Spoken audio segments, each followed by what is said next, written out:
కడప జిల్లాలో సినిమా లెవెల్లో హత్య చేసిన ఘటన వెలుగులోకి వచ్చింది. ఈ హత్య గురించి తెలిస్తే ఖచ్చితంగా దేవుడా అంటారు.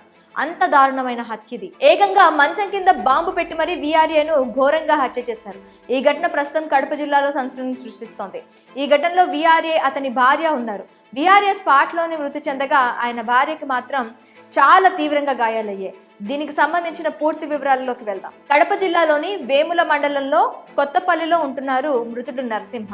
ఆయన వీఆర్ఏగా పనిచేసేవారు. ఆయనని దారుణంగా జిలిటన్ స్టిక్స్ డిటోనేటర్లతో హత్య చేశారు. నరసింహ ఇంట్లో నిద్రపోతుండగా బాబు అనే వ్యక్తి వచ్చాడు. అతని మంచం కింద డిటోనేటర్లు పెట్టి పేల్చేశాడు. దీంతో నరసింహ స్పాట్లోనే చనిపోయారు. ఆయన భార్య మాత్రం తీవ్ర గాయాలతో ప్రమాదం నుంచి తప్పించుకుంది. దాంతో స్థానికులు వెంటనే ఆమెను ఆసుపత్రికి తీసుకెళ్లారు. ఈ విషయం తెలుసుకున్న పోలీసులు వెంటనే ఘటనా స్థలానికి చేరుకున్నారు. బాంబు పేలిన ప్రదేశాన్ని పరిశీలించారు. తర్వాత కేసు నమోదు చేసి నిందితుడిని అదుపులోకి తీసుకున్నారు. ప్రస్తుతం దర్యాప్తు చేస్తున్నారు. అసలు నిందితుడు బాంబు ఎందుకు ఇంత దారుణంగా నరసింహని హత్య చేశాడనే విషయానికి వెళ్తే షాకింగ్ వ్యవహారం వెలుగులోకి వచ్చింది. ఈ ఘటనకు ప్రధాన కారణం వివాహేతర సంబంధం. ఈ విషయంలో పాత కక్షే కారణమని పోలీసుల విచారణలో తేలింది.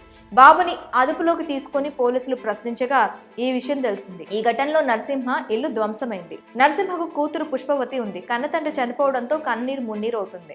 నిందితుడు బాబుపై సంచలన విషయాలు బయటపెట్టింది. తన తల్లి బాబుతో మాట్లాడలేదన్న కోపంతోనే తన నాన్నను చంపాడని వాపోయింది. బాబు కుటుంబానికి తమ కుటుంబానికి మధ్య గతంలో చాలా గొడవలు జరిగాయని తెలిపింది. రాత్రి తన తల్లిదండ్రులు నిద్రపోతున్న సమయంలో కరెంటు తీసి జిలిటన్ స్టిక్స్ పెట్టి మరీ చంపాడని పుష్పవతి ఆరోపించింది. మృతుడి కుటుంబ సభ్యులు కూడా గతంలో వీరి మధ్య గొడవలు జరిగాయని తెలిపారు. గత 2 నెలల క్రితం బాబు నరసింహతో గొడవ పడ్డాడని తెలిపారు. ఇక అప్పటి నుంచి బాబు నరసింహపై కక్ష పెట్టుకున్నాడట.